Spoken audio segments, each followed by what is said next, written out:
moment we waited for. Everything you want is... All right, thanks for tuning into Car Convos. This is episode number 2. We have a rally driver, a car enthusiast, and a part of the family-run car business, JetCon Limited. We're happy to welcome Joel Jackson to the show. So Joel, thanks so much for being here. Yeah, well, thanks for having me. How are you doing today? Pretty good. Pretty good. Enjoying my Saturday. Yeah, all right. And how has the year been so far? Brand new year. Well, still trying to work out what we're doing in terms of racing. Got you. We literally just did a little off-roading trip last week with some of my friends. Okay, good.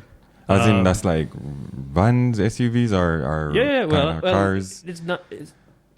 It's not heavy off-roading. Okay. So, I mean, we had a RAV4 with us in this particular instance, and it was fine. But the main thing now we do is basically sightseeing, seeing past Jamaica. Nice. That's good. Say. So we're in St. Thomas. Okay. Where did we start? We started... I forget the name of the area. Yeah. We started near Albion and went up in the hills. And we ended up by Reggae Falls. I've been there. Reggae Falls, really nice. Yeah. But we went through some trails that you see outside of St. Thomas that very few people see. Yeah, very good. Really gorgeous side of the country. Yeah, man. Okay, that's cool. All right, so I'm going to kick it off straight into the heart of it. The last guest was an Everman, right? Oh boy. Yeah, I'll go in there straight off the bat, Joel. So he's an Everman. I am an Everman. But you are clearly into Subaru. So why is it Subaru for you? So I can tell you something interesting. I actually used to be an Everman too. All right. I grew up as a youngster watching rallies out here, just like yourself. Right. And it was mostly Evos. Right. And when I got into Wheel Jamaica, Wheel Jamaica. Yes, I was on it for sure. It was all Evo, and right. What kind of got me off of the Evos into Subarus was a couple of reasons. One, again, you spoke about the family business. Okay. My dad brought in a STI. I think it was a version 4. Okay.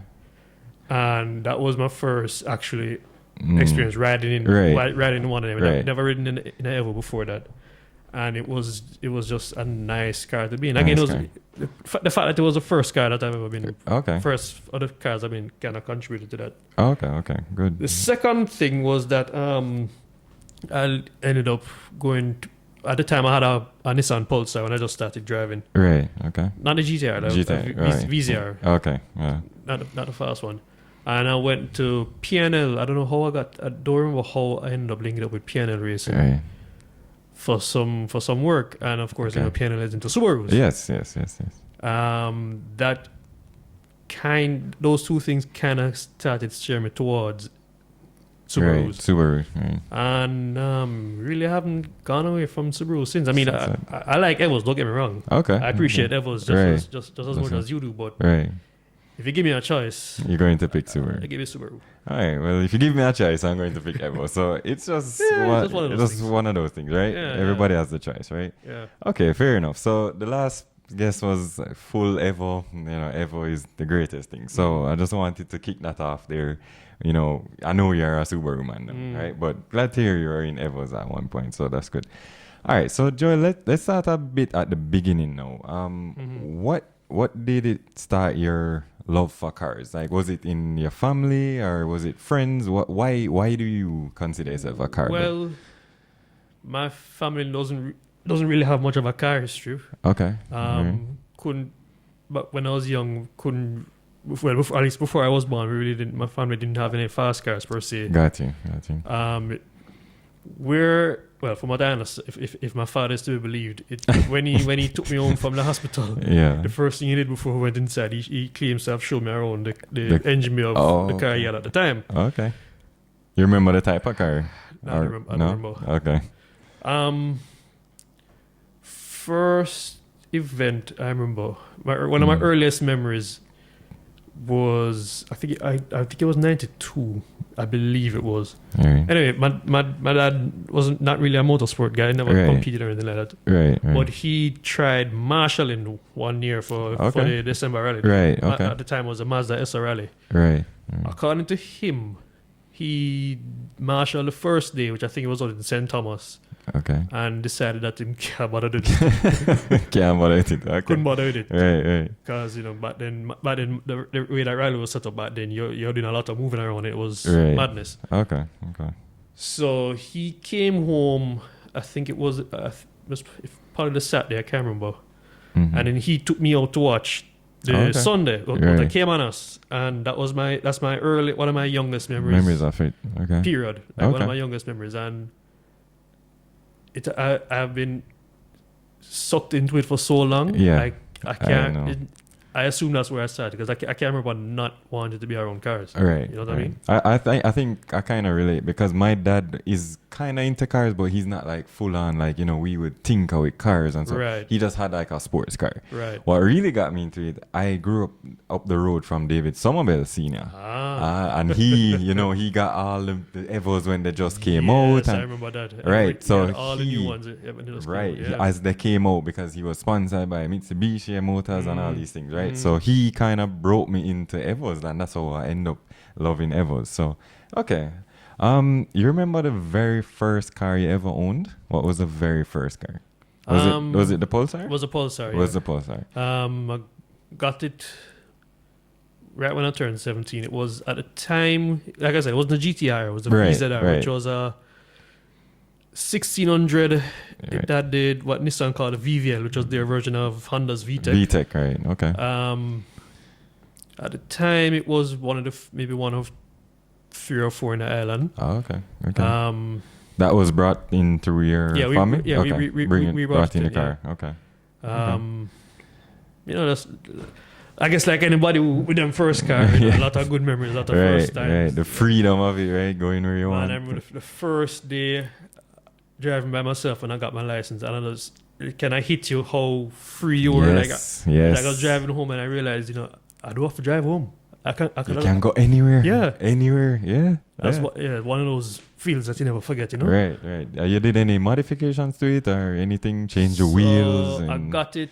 When I got it with suspension, it had an exhaust and an intake. Okay. Never really had the money to do anything much the other time. Most I did was, I think, put on an E-Manage. Okay. Great E-Manage. That was the blue box those days, right? The piggyback one.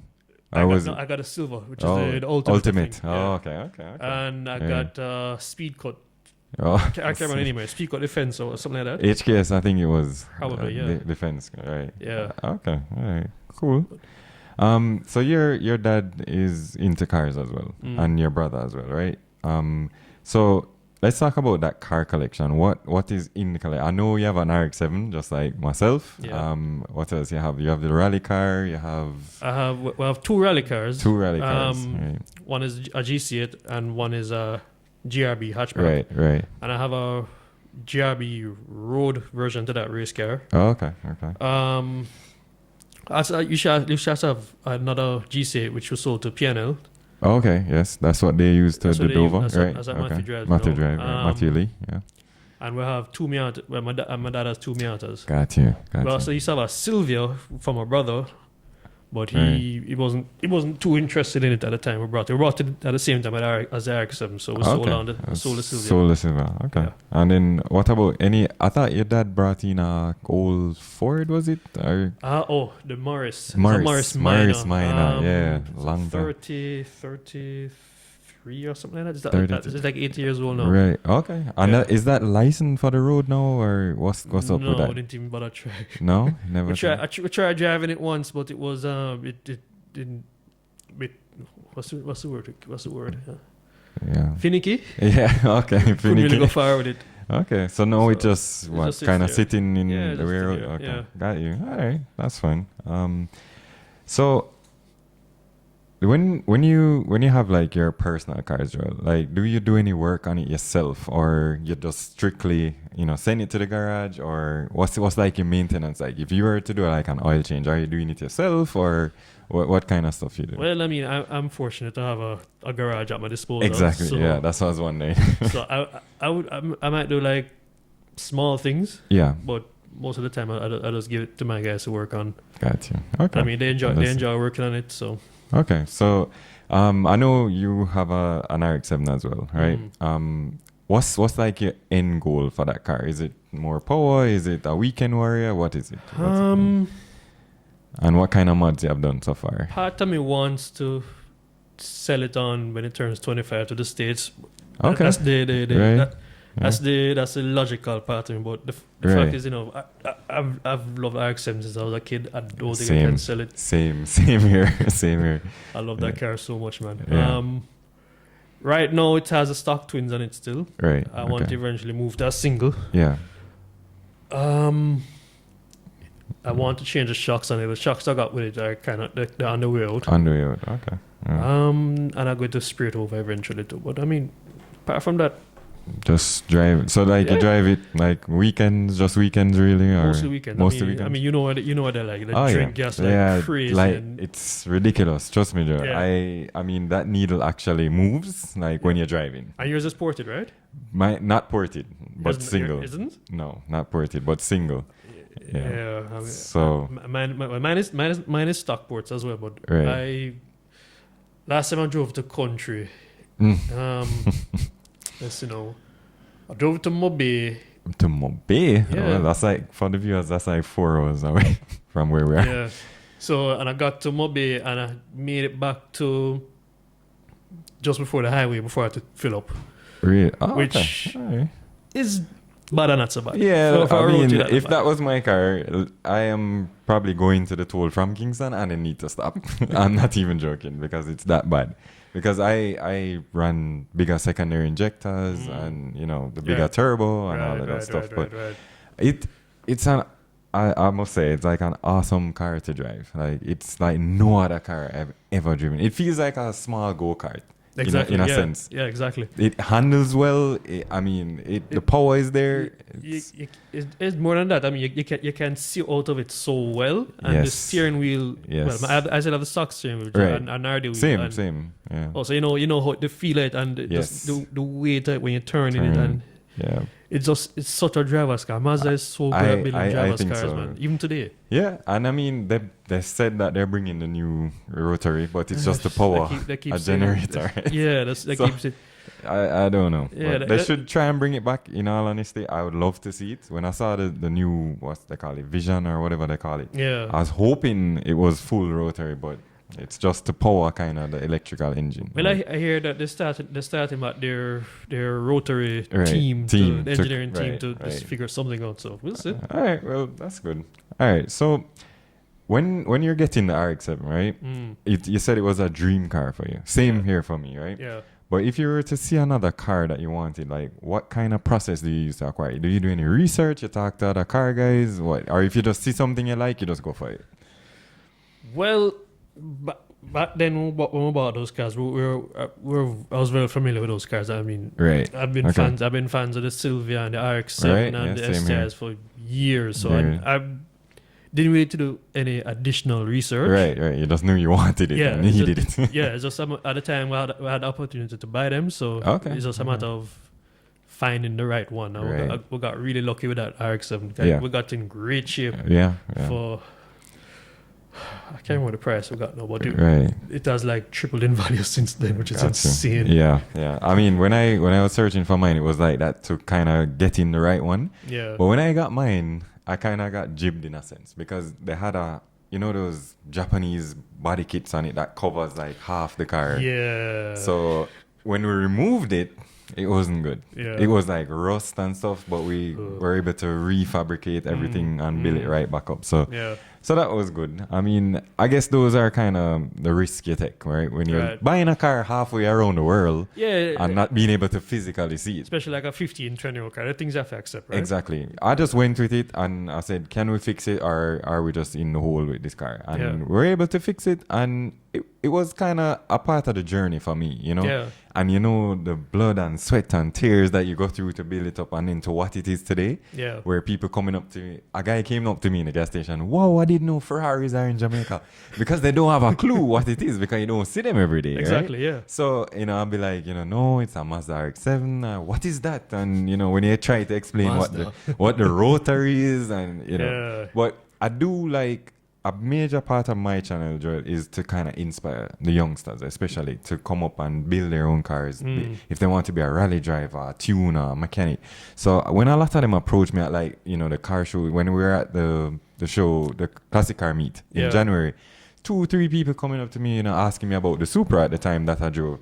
And, you know, that kind of gives me that motivation to say, okay, you know, you can do it as well, you know, to be a kind of like, almost like, guiding them and to help them to reach there as well, you know. So that's kind of the goal for me. When I build my cars, it's not to go to shows. I know I saw you on Instagram talking about, you know, the recklessness that happened at one of the car shows. You know, people getting hit down by burnouts.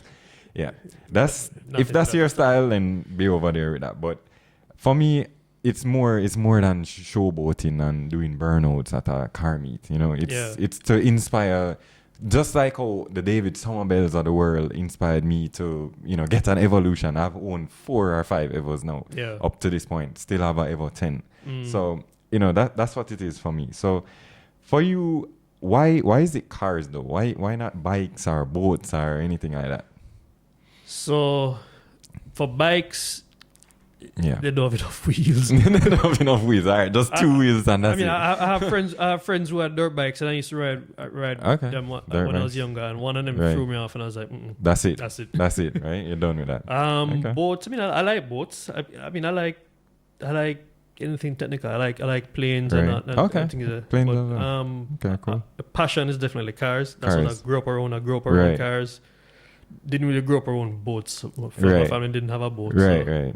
Same. Yeah. Okay, all right. So, what do you think there are any cars out there that are overrated? Like, aside from Evo versus Subaru, right? But any cars that you think are just totally overrated? I can name a few, but any cars that you think are just totally just overrated? Boy, you're not gonna like hear this, you know. No, that's fine. No, go ahead. The Supra.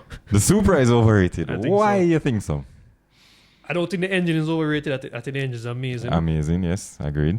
But I feel like the car itself, it's not an ugly car. It is a pretty car. And I mean, I appreciate it for what it is. But the hype that is around it is something I just can't comprehend.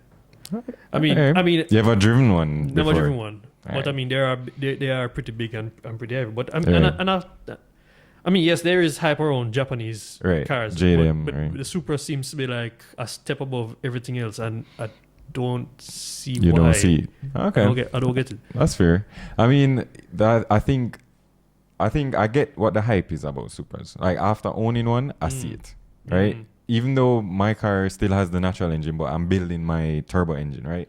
To put in there. So, but I have driven a turbocharged Supra before, and it's a different experience. I will say that.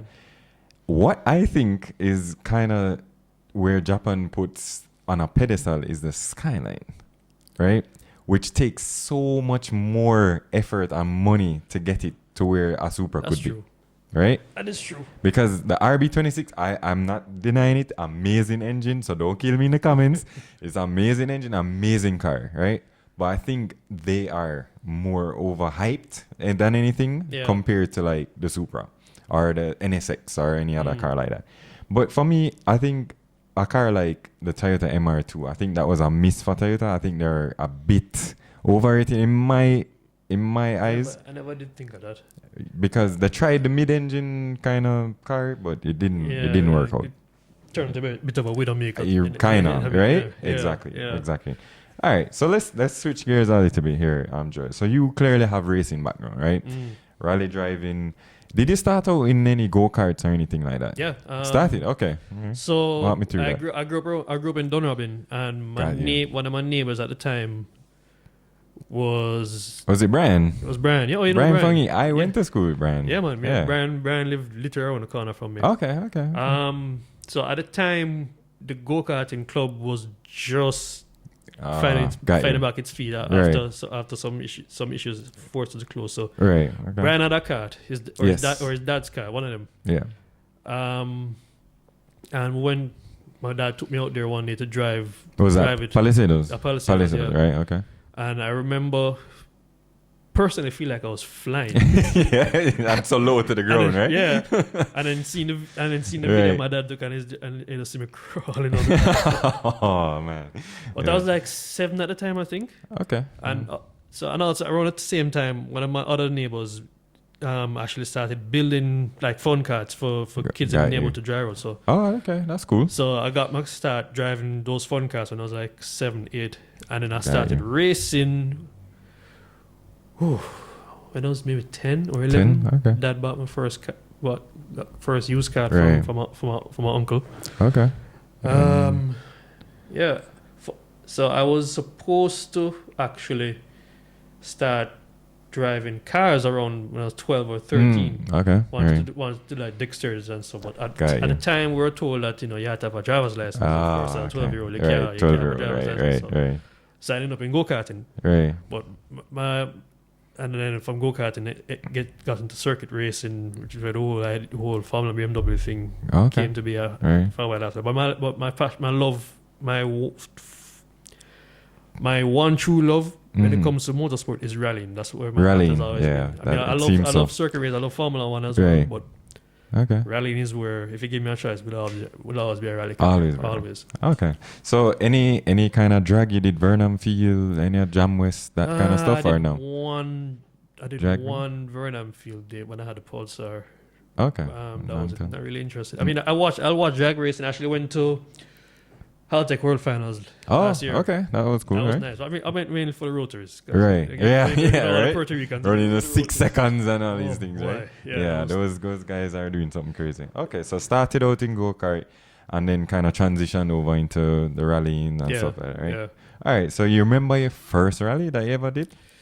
2009 Rally Jamaica. Rally, okay. Was it with the GC8? It was me and Dimitri Dawkins. Right. We're 2 of us green to rally. Right. Fresh. Green to making notes and all these kind of things, and the whole team, because the team was also the mechanics from the garage, so we're all new to this thing. Never done it before. Yeah, and PNL was helping us out as well. But I remember the chaos, the morning of the first day. There was an issue with the rims we were using, because we're using some Forester rims, some 15-inch Forester rims, and they were rubbing on the back calipers. Right. Okay. I almost missed a start because of it. We put them on for the first time. Right. And I remember that first morning, it was just like because of that, and the whole rush to get started. Me and Mitch never really settled it until like after lunchtime, and so we're slow. I wasn't really driving to the notes. Right. And then but after lunchtime, we kind of got into it, and we kind of got the speed up a little bit more. Right. And then Sunday got even faster, started getting competitive, and okay, good. I remember the elation when we finished the last stage. Guys, basically 2 days of driving, and it's like a marathon. Right. So, tiring, right? Yeah, man. Very. And back then, finish was in. Who was the finish that year? At the stadium. Oh, okay. So finished the last year in Bogok, and then we transit back to the stadium, and the feeling it's almost like you're coming back. Like a soldier coming back from war. You're finished. It's a great feeling. I'm sad that we don't do it anymore. Yeah. Rally nowadays is they don't really, like, at least out here we don't do much transiting. Right. So we don't really travel that much. That far. Like short stages, right? Yeah, everything is short and everything is as close as it can be. So you don't really get that feeling of going on a journey per se. Right, gotcha. Which is what rallying really is. So they stopped the New Kingston rally, right?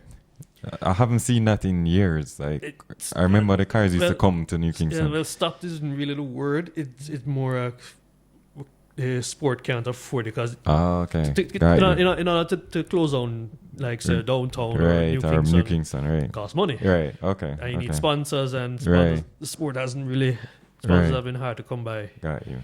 But makes sense. Some good old days, man. Yeah? Alright.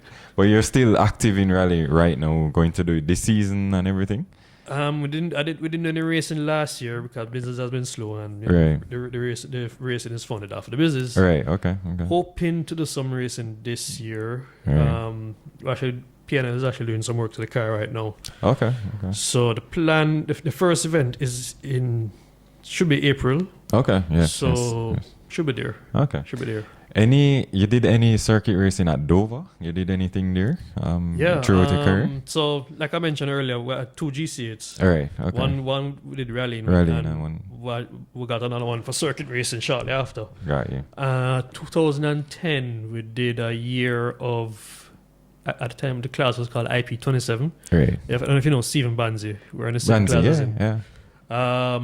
That year, we actually won the championship that year. Oh, okay, cool. One and only year we did circuit racing and we won the championship that year. But again, at the time, I had to choose between rallying and circuit racing, and rallying will always win again. So. Right. Okay. All right. So you can tell us, like, kind of what it's like to drive a rally car. Like, what's the feeling you get? Like, what's going through your mind, like, when you're driving that fast through the, rough roads and all that?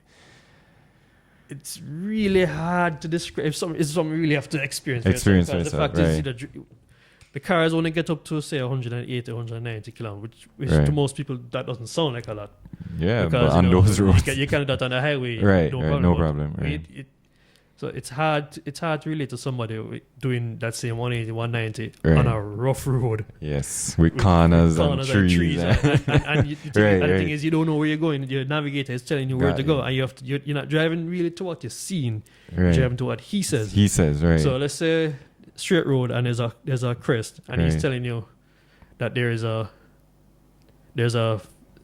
right corner as you get to the crest. That you can't see the corner. Right. But he's telling you it's there coming up. You need to drive to what he tells you and not what your brain is telling you see. Right. So it's chaotic, but it's organized and it's terrifying as well. But once you figure it out, it's really satisfying when everything goes right. Right. Okay. I can see that because I see these videos, you see them at Bagwalk and you see them coming around the corner. It might look slow on the screen, watching it on the videos and stuff, but when it's actually you're in it and so on, I'm sure it's a different feeling. All right. So we talked about rallying a little bit, Joel. So do you have any racing heroes that you aspire to be or anybody that you grew up looking up to? So, whether it's local or even on the international circuit.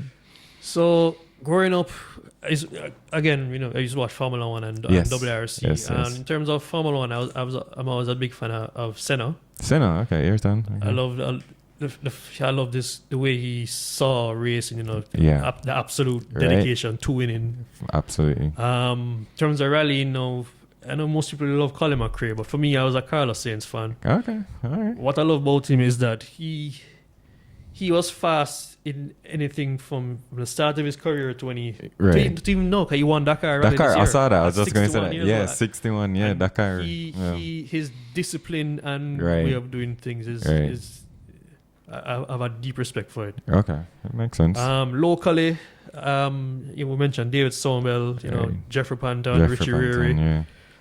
Chris McFarlane taught me a lot when it comes to driving. Okay. A lot of people don't like him, but I mean, he taught me a whole lot. A lot. Okay. Peter Ray as well. Like, the first time me and my dad went to drive the car that he bought for me, it was Peter Ray who took us out there and showed me the roads. One of the few people who actually gave me pointers when it comes to racing. Cause I never, apart from him and teach. That's basically self-learned. Self-learned. Okay, self-taught. Okay. So what's the camaraderie like among the drivers? Is it, everybody to themselves, or is it more just certain silos, little groups here and there? So in circuit racing, especially at Dover, it can get a bit standoffish and a bit well, sometimes it does get violent. Mostly, mostly because there are a lot of egos and their bodies racing directly in each other. In rallying, it's not so bad. The fact that the cars aren't directly in contact with each other, people are more willing to help. Okay. The competitive spirit among some guys is still. I mean, myself and Kyle Gregg at one point were very, very, very fierce competition for a good while. And I mean, but it's part of it. Enjoy it. Yeah. I got you. All right, makes sense. All right, so we talked about F1 for a little bit there. Your current driver. Who is your current driver and current team that you like? I don't really have one, to be honest with you. Okay. I know most people would think I'll be a Lewis fan. A lot of people, for some reason, people say they remind me or I remind them of Lewis Hamilton. Really? Okay. But I mean, I respect Lewis Hamilton, of course, but if I don't really have a driver per se. But I like rooting for the underdog. You know what I mean? Right. So who is that now? McLaren, Lando. I would love to see Lando win this year. I would love to see him win as well. Yeah, for sure. I kind of feel bad for what's going on with Carlos with Lewis just overshadowing everything on his career right now. Yeah. And I mean, ultimately, I just want somebody beat Max. I'm a Max fan. I'm sorry, Joe. I was happy to see that he won 2021. I know a lot of people still think that. Yeah, controversial, right? Yeah. But I was glad. I was glad that somebody beat Lewis finally. Right. But now it's starting to get to the point where somebody has to beat Max. Somebody has to beat Max. Getting more. Yeah, I mean, I am a Max fan. That's my driver. I'm a Red Bull fan. I like Checo as well. I would love to see like somebody like Lando win for sure. You know, I think he has been progressing so well, and I think McLaren even last season did some mega leaps towards coming up on point. Oscar Piastri is one of the best rookies I've seen in a while. Probably since Lewis. Or since Max. Or Max thereabout, because he is really, really, really performing. And it kind of messed up that Oscar came in this year and won his first race already, whereas Lando has been trying for years. That's the thing. He won a sprint. Well, yeah, fine. So not a Grand Prix. Not a Grand Prix, but still something. Yeah. He won a race. Yeah, I'll give him that. And, Lando's been... How long has Lando been McLaren now? Like almost 5 years now, I think, going on 6. And he extended his contract again recently. And he's been through the doldrums with them. Yeah, you remember Russia when he spun out in the rain? Exactly. I felt it for him that day, honestly. I mean, even this whole time when Danny Rick was in the team and Daniel was the last person who won a race with them, which... kind of messed up. What do you think about Danny Rick in terms of his career? You think he can come back, maybe the Red Bull seat after Checo? What do you think? I don't think so. You think his time has passed? I think so. You think so? I kind of agree with that. Because I think his best moments were when he was at Red Bull. I agree. He should have never left them. Never. And then he went to Renault, and then he went over to, now back to AlphaTauri, being reserve driver on Red Bull. I don't know. He's taking a seat away from somebody who could do as good a job, if not a better job than him. Agreed. Because you have people like Dimitri, who is in Aston Martin reserve driver. He did well for the times when he stepped in for Alonso or Lance, when Lance had the bicycle accident and broke his hand. I like. For me, I think the best rookie is definitely Oscar. But what are your thoughts on the guy on Williams?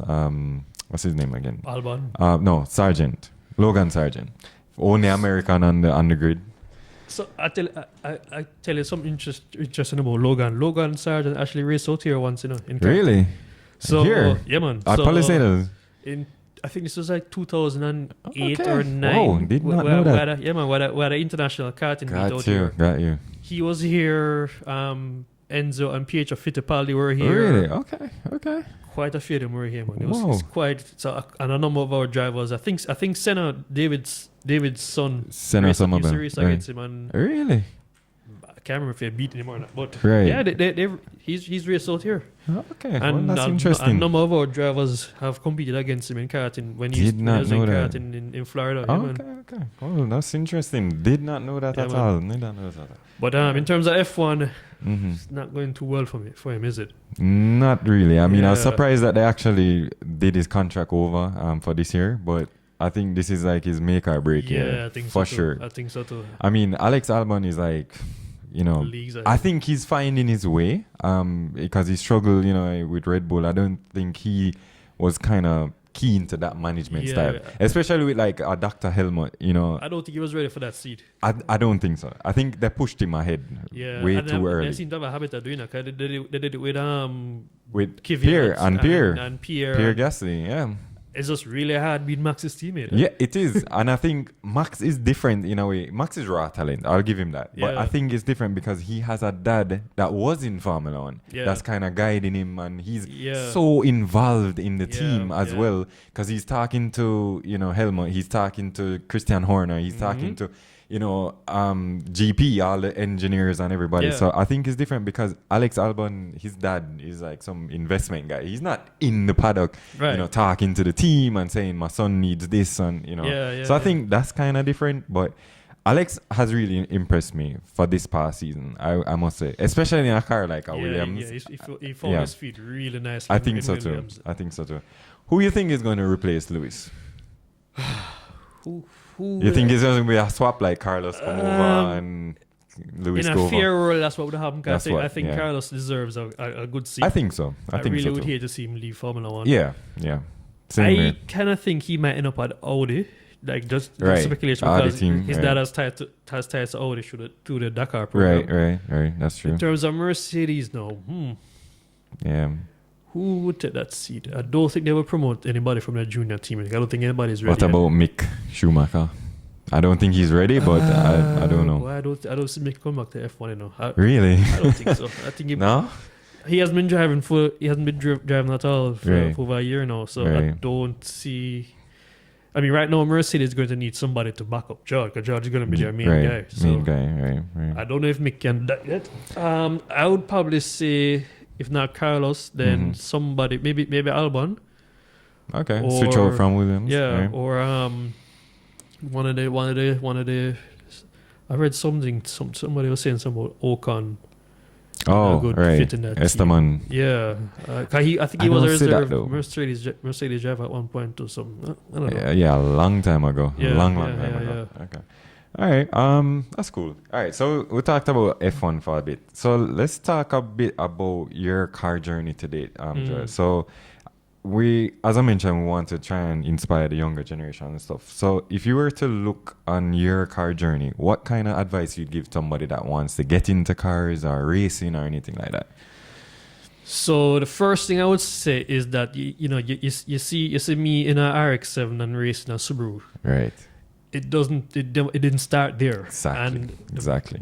One of the biggest misconceptions in motorsport for outsiders looking in, and I guess for the car scene as well, is that you have to start out with an Evo, you have to start out with a fast car, and that's not how it works. I agreed. Don't work like that. I agreed.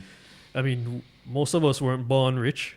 Yeah. So we'll start with what we can get, and we'll just work our way up. Okay. Yeah. So I agree. don't be afraid to start with whatever you can get. Yeah. Because every car can be a project. Yeah, I agreed. I think you make it your own, right? Exactly. Whatever you want to do to it, if you want to paint the car pink, that's your business. Exactly. Right? But just make it to what it is. But I think as you hit the nail on the head, Joel, like a lot of people see from the outside and just think you need to start with a Evo, a Subaru, a Supra, a RX-7.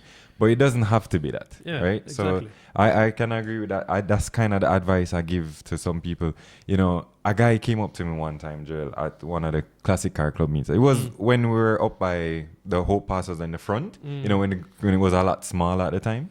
And the guy said to me, he has a Turbo Starlet, but he's afraid to bring it here because of how it looks.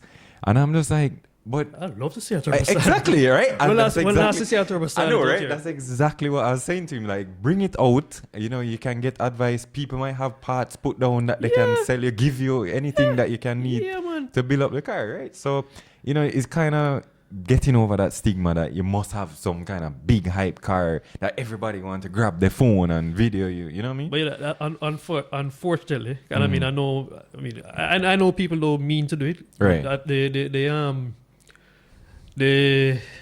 the internet and all the spotter pages, I think, play a big part in it, because you follow these pages, we follow these pages, right, and you see the BMWs, you see the M3s, M4s, you see the G-Wagons and all that, and it gives somebody who have turbo solid, right.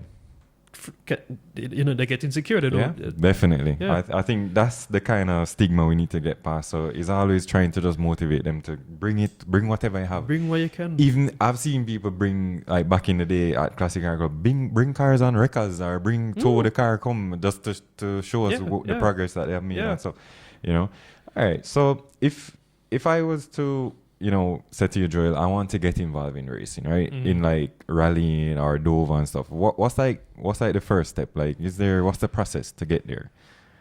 Well, you come. Well, once upon a time there used to be club meetings. We don't really have them anymore. Right. The cheapest way to get into racing is to do it as a marshal. Okay. You join the marshalling club. They're all looking for marshals, and you work events and you meet people. Right. Apart from marshalling, the next easiest thing to get into is besides drag racing, right? Because drag racing is really easy to get into. Easiest one. You don't show up. We don't show up with a helmet. Right. Right. Dexterities are also open to everybody. You don't need a license to do a dexterity. You show up and you pay money and enter, and Right. If you're new, people who are there they'll help you out. They'll guide you. You're driving our own cones, and right. a lot of race drivers, like I love Dexters. I enter Dexters anytime I can. Right. So you'll meet people who are race drivers, and you rub shoulders with them, and they will show you the way to go. So that's the easiest way to get into it. Okay. And is Dover kind of similar? I mean, you need a license for Dover, is that right? So anything above drag racing and dexterity, you need to have a racing license. A racing license. Oh, for rally as well? So you need a license for rally, you need a license for circuit racing, you need a license for karting. I mean, you apply and pay for those. Okay. So there's no like exam test to do or anything? No, nothing like that. Okay. That's not completely true. It's for Dover, they make you race as a rookie. So you start at the back of the pack. Right, and you have the triangle on your car. A big triangle target on your back. Okay. But I mean, apart from that, you as far as I can tell, like I know all the membership forms are online. So okay, and that's JRDC, right? Yeah, JRDC. I believe for the rally club, it's on the website as well. Okay. Yeah. And that's pretty much it. I mean, once upon a time, back when I was growing up, somebody had to nominate you to be a member. They don't do that anymore. Yeah, okay. It's pretty open. Okay. All right. Great. What's one of the biggest surprises to you in your racing career so far? Like what stood out to you the most? So it's gonna sound kind of weird, but I've been rallying since 2009. I've never rolled a car. Never. Not once. And it's one of those things where they said that you either roll a car or you're about to roll a car. Never been in a roll yet. I saw some videos on your Instagram where you went up into a tree, but you didn't roll or nothing. Yeah, okay. that one was a ball joint. Oh, okay, ball joint failure. Been in crashes, but never roll a car. Never. Okay. All right, well, knock on wood. Knock on wood. All right. Any other family members? Your brother is into racing, or just you alone from your family, or cousins, or anybody? I'm into it the deepest. My brother and sister used to race cars too. Okay. My dad tried his hand in karting for a bit. I do have some distant cousins in the States that race. I actually have an uncle who used to race out here. Used to race with Peter Moody and them guys there. Okay, all right. But he migrated when I was young. Right. But apart from that, not really. Okay. And if you're looking on like your racing career, what would you want to be known for? The guy that didn't roll a car? No, definitely not. Okay. I think my proudest moment in racing was when I convinced myself that I wanted to be a Formula One driver, and I went abroad and tried Formula BMW. Okay, yeah. That was 2006 or 2005, 2006, Right. and at the time, we have like Fraser McConnell and Sarah Mizier and Colin Daly and them guys who race abroad regularly now. Regularly, at the time, it was just me. I was the first person to be doing it as somebody who wanted to do it as a career. Right. Okay. Obviously, you have people like Peter Moody and Jeffrey Band and guys who race abroad, but they weren't really doing it as a career. Right. Okay. I wanted to make it a career at the time. Right. It was the first time somebody from Jamaica was trying to do that. Okay. And tried to pay for it out of pocket, and it never worked out. Crazy. Ran out of money really quickly. Right. Okay. But I tried, and that's fine. Nothing wrong with that. I like to think that we showed people that it could be done. Yes. So right, maybe somebody could come along and actually do it too. Since then, again, Fraser has his contract. Basically the biggest rallycross driver and one of the biggest rallycross drivers in the world right now. Right, yeah. He won 2019 championship and he's doing well now. Actually, he's racing in Canada right now. Actually, this weekend. Yeah. On the snow and the ice, the tires. I know. I have Alex Powell, who's Formula 4 Mercedes junior driver. Right. He actually won. He won a race today, yeah. Today, yeah. So man, I post him up always bigging up all the Jamaican drivers, Sarah and Fraser and all of them, all of these guys, because they're really setting us on the stage, Exactly. You see like Fraser has all his suits, green and black and gold and all that kind of stuff. So I really like to see that, and I'll always support, always, because obviously it's our country, right? Yep. All right, so let's talk a little bit, Joel. Electric cars, right? They seem to be the future. I saw that your business is sold some Teslas, right? We still have them, actually. Still have them, okay. Haven't been sold yet. But do you see them as the future in terms of like for replacing gasoline engines completely? No. Okay. My personal opinion. Sure. Not company's opinion. Okay. My personal opinion. Yeah. I do believe that the future will have electric cars as a part of the future, but I think it'll be the same way as you can buy a SUV or you buy a coupe or. Got you. Right. They'll be complementary. So it will be coexisting with the gasoline. Yeah, exactly. Okay. I don't see replacing gasoline engines outright. Right. It's not practical. Okay. And funny you mention that, because I don't know if you saw that Hertz was selling 20,000 Teslas because they just couldn't let it work on their rental market, right? So now you can get a Tesla, in America, 12,000 US, and it has a couple thousand kilometers or miles on it, right? All right, I kind of agree. I think they do coexist. I think the main push right now is that people think, thinking about the environment, so the pollution, that kind of stuff. But yet still, for me, it's kind of like weird, because when I plug in my car at home, it's the diesel plant that's pumping out all this exhaust to charge my car. Exactly. I am thinking about what goes into making the battery. Exactly.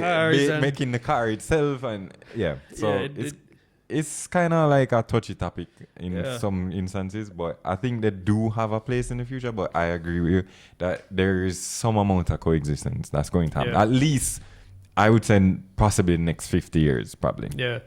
I will go even further. I think, a lot of cities are banning the sale of petrol vehicles. Yes. California wants to do that soon. I think they're going to reverse that. You think so? I think in the next, by the time that day comes, they're gonna see, you're gonna see the cities start to revert. It's just not working. It's not gonna work. Okay. I think countries that are more suited for it can sustain it, because I've been to Switzerland where we went to a town. No gasoline engines are allowed in the town. So it's all, you're either driving a mini, like a golf cart type of car, or you're driving like a full electric BMW iQ or something like that. And that's it. And once you're in the village, that's it. You just see the cars just moving. You don't hear any noise or anything like that.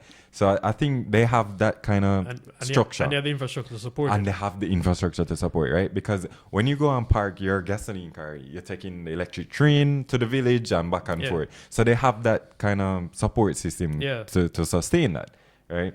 So that, for me, I think, if you don't have that, then you can forget it. It's just going to be the cars coexisting, as we said, right? Yeah. All right. So other than ModzCity, of course, like I don't know if you follow us on YouTube, but what other YouTube car guys you watch and get inspiration from? Quite a few of them. Yeah. Let's first one that comes to mind is Shmi. Shmi. Shmi. Shmi. Yeah, that dude is a real character. I'll have to pull up my phone to check rest. Yeah, man. I follow Nick Lou. Nick Lou, Nick is a friend of mine. Okay, right. Skunk Nation. I respect what he's accomplished. Definitely. What other car channels? You watch Matt Armstrong, the British guy that rebuilt. I know of him, but I don't really follow him. Don't follow him? Okay. I do follow Tavares. Okay. And that McLaren that I'm working on. Right, the Senna. Who else do I follow? Okay, why can't I think of anybody? No, that's fine. No, if you call out some names, I'll probably. Let me see. Who else? We have Matt. You have Chris Fix. No, never know Chris Fix. He does videos like to help you to repair your car, but he does it in like a very authentic way and make it fun. So he's pretty popular. Like Humble Mechanic.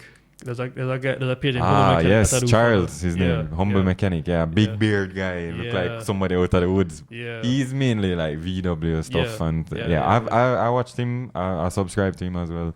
I don't know if you watch TJ Hunt, Throttle, those guys. I used to. Because he has the RX-7, he put the Veilside kit on it. And him have a couple GTRs. I used to follow. Adam LZ too. Adam LZ, right. Why did I stop following him? I mean, I don't really like drifting all that much. Okay, I appreciate it. He's big into that. Yeah. He put a 4-rotor in a Supra, the new shape Supra. Him. That's why he stopped following you? Oh, come on, Joel. Come on. I'm not a fan of swaps. Really? I must admit. So you don't like to see like 2 JZs in RX-7s? I hate that. I hate seeing 2 JZs in everything. Everything. I hate it. Really? Oh, okay. I don't like it. I don't like seeing 2 JZ in like our RX-7, but I don't mind if it's like in a BRZ or something like that. But you don't like that at all. So I grew up in rallying again. It's kind of a rallying thing. And in rallying, it's that kind of thing. It generally isn't allowed. Oh, okay. So I like the idea of the manufacturer's engine in the manufacturer's like, chassis. If you put a 2JZ in, say, what other car, what other Toyota is there? Maybe not the best example, but so if you let's say you want to do like a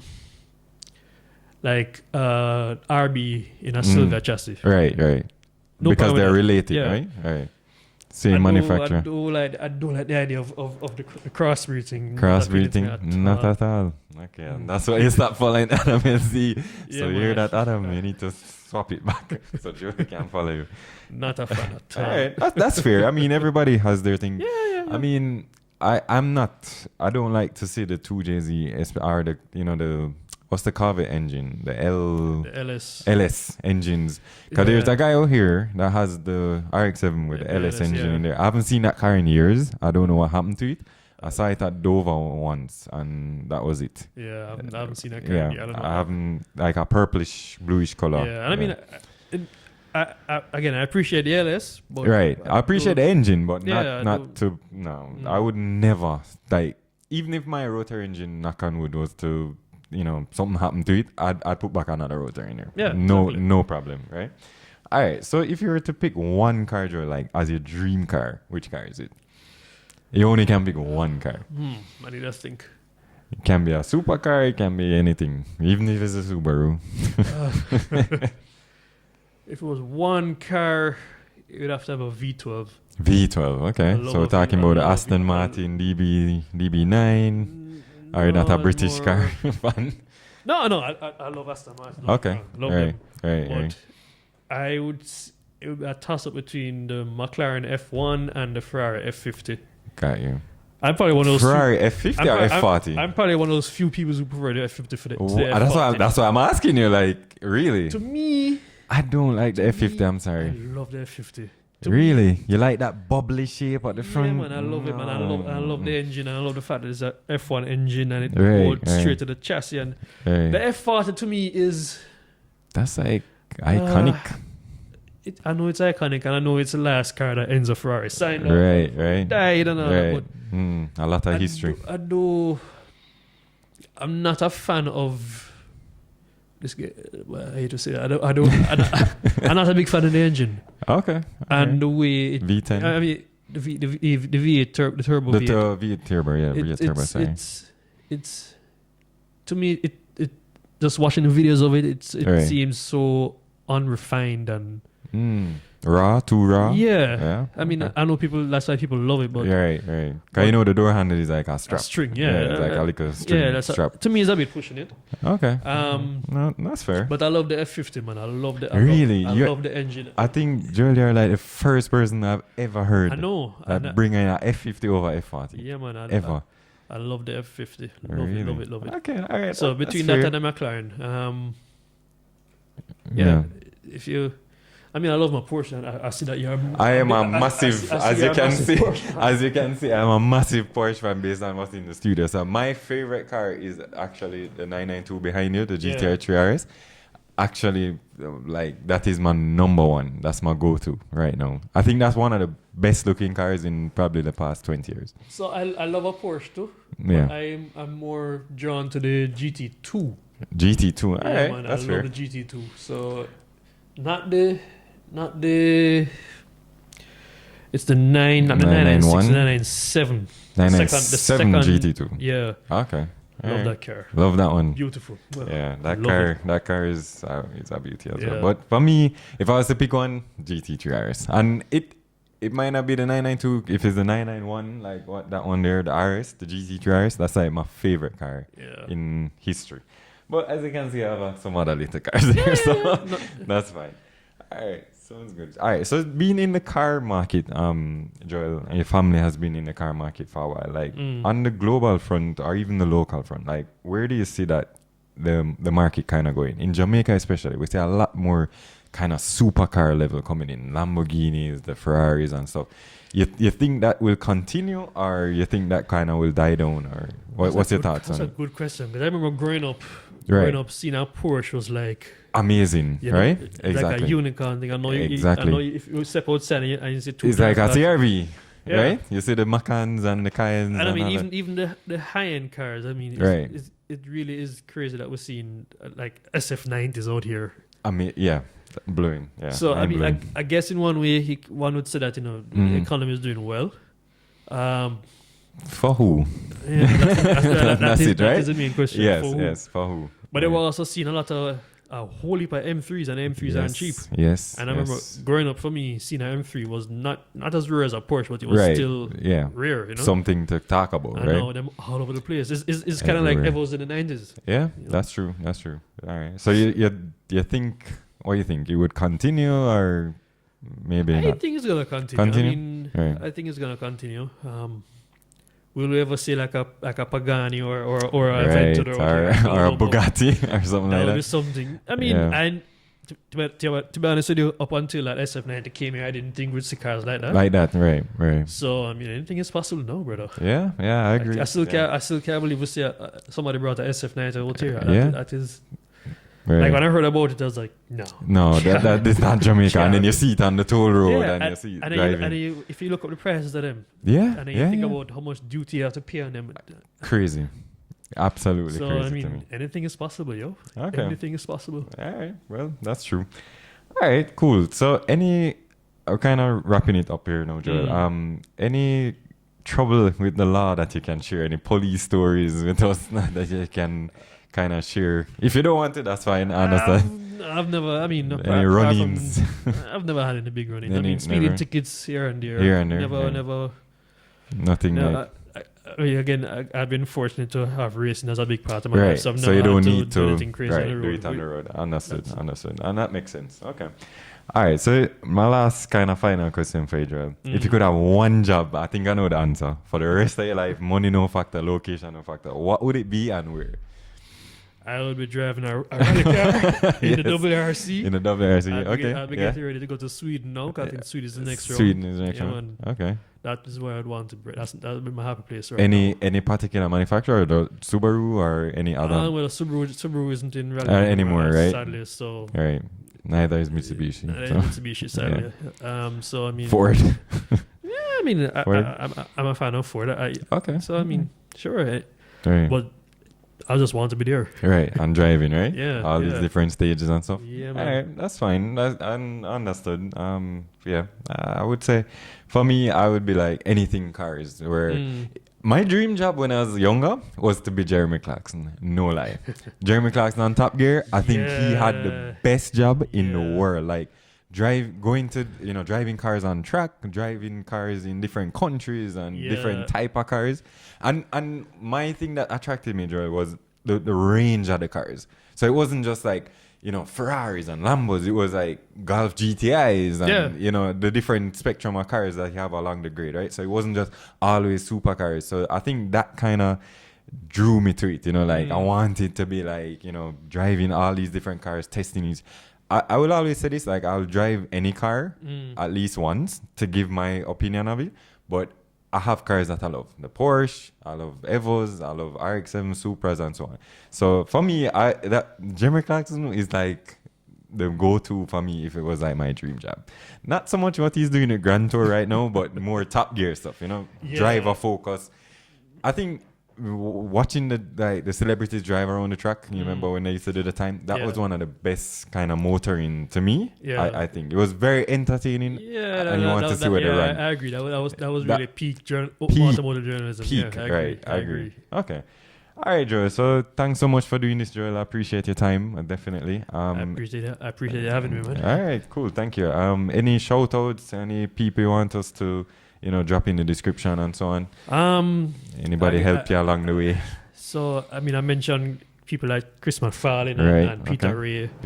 I don't think they're on social media right now. Okay, we'll shout them out. Two of the few people who actually gave me driving lessons. Right. Okay. Have to big up the family business. Jeff of course, Cars, always. We'll put the link in the description. PNL Racing.